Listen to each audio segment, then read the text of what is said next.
U.S. President Donald Trump has held talks with Saudi Crown Prince Mohammed bin Salman in Washington. According to the White House, the two discussed the Yemen war and, more specifically, the Houthi rebel threat there. They also talked about the dire humanitarian situation in the war-torn country and agreed that a political resolution is needed. This trip is the 32-year-old Crown Prince's first official visit to the U.S. as heir to the Saudi throne.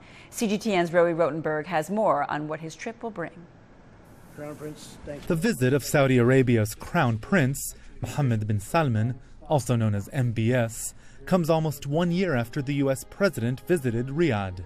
The Saudi kingdom was Trump's first foreign stop after he entered the White House, and the ruling royal family pledged to invest tens of billions of dollars in U.S. infrastructure projects and to purchase American arms and military hardware. On Tuesday in Washington, Trump, using a bit of show and tell, touted the sales. If you look in terms of dollars, $3 billion, $533 million, $525 million, that's peanuts for you. Should have increased it. Some of that will go toward the Saudi-led offensive in Yemen. Now in its third year, a growing number of U.S. lawmakers are saying it must end. Some will go to fighting ISIL in nearby Syria and Iraq, the Saudis playing what Washington considers to be a crucial role in its coalition. And a large part will go to counter what both countries perceive to be the growing threat from neighboring Iran.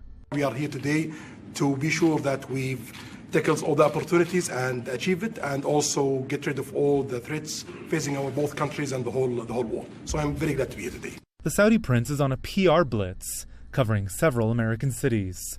It's his first official visit to the U.S. since his father consolidated power last year and made Mohammed his heir apparent. Many in the West have welcomed MBS's more liberal attitude back home in the religiously conservative kingdom.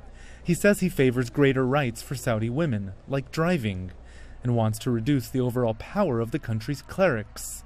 He's pushing to diversify the Saudi economy away from its reliance on oil, and supports a crackdown on the funding of terrorism and on corruption.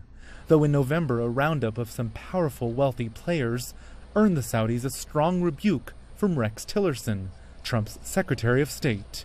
On a visit to Riyadh the next month, Tillerson also criticized the Saudis for their involvement in Lebanon and for leading a blockade on fellow Gulf kingdom Qatar. Tillerson is now out of the way. He was fired this month by Trump.